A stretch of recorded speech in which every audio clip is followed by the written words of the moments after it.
we're avoiding it. We're avoiding the whole topic of religion, honestly. We went to self-realization fellowship sometimes. We meditated in Buddhist gardens. I actually spent 2 years of high school at a convent, so I was raised very Catholic. About Easter. But I'm sort of It's always a struggle. We Worship. never know. Hi guys, it's Alice from Finslippy. Easter is coming, as well as Passover. And in our house, we celebrate both. And every year, it's sort of a struggle to represent both sides of the family, both religions, both cultures. Yeah.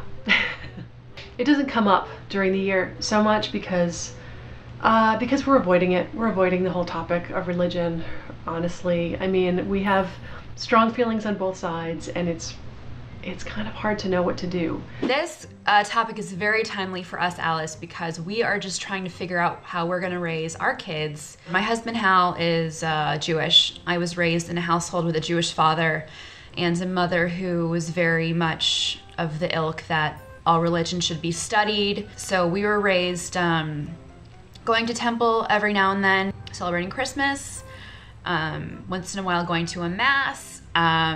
We went to self-realization fellowship sometimes. My husband and I don't have different faiths. We have different levels of faith. And I would say in our house, I'm pretty much responsible for the religious upbringing of our daughter. Part of me that just wishes we just had like one direction we were going down, and we were like, this is what we are. Because that's how I grew up. It was very like strong Catholic, here's what we do. I don't know why I'm doing this. We were robots with the holy water. Alice, you know, like you, I was also raised in a very Catholic household, which was sort of strange in that my father is not Catholic. My mother is Catholic. My father is Anglican or Episcopalian. And when they got married in the Catholic Church, my dad actually had to sign a document saying that my mother and he would raise their children as Catholics. So that's how it was handled back in the day. And now that I'm married to a Jewish man, you know, a lot of when Archer was born, we discussed like, were we going to raise him Jewish? Were we going to cut out Christmas, cut out, you know, Easter egg hunts, do all this, and just, you know, really be good Jews? As a child, for me, I really wanted a cultural identity, and I think religion can help make you feel like you belong. And it doesn't even have to be like worshiping God, but having that community that either a temple or a church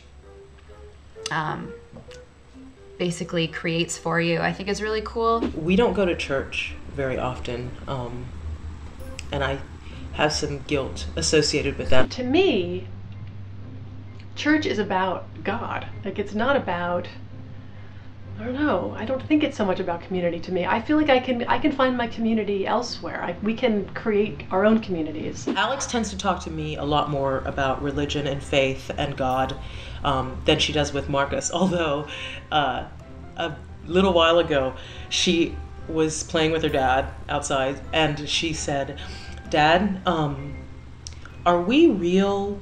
Or are we just the drawings that God makes?" But I love that she's asking those kinds of questions, right? Like, I love that she's sort of questioning her place in the universe. I would like him to feel settled in one faith, because I don't know, I'm jealous of people who are.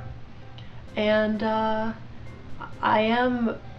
consider myself spiritual, but I have a hard time with the Catholic Church. I think if you force religion down the throat of a child, they're at risk of completely like disengaging from not only religion, but spirituality and everything else. So maybe Henry and I are gonna have to do some research together and come up with something that we can feel comfortable in. I believe in tradition as a religion, that we should, you know, come together as families as often as we can, and holidays like Easter and Passover and Christmas and Purim, those are all holidays that bring people together. And that is what I believe in. The conversation is happening now at Momversation.com.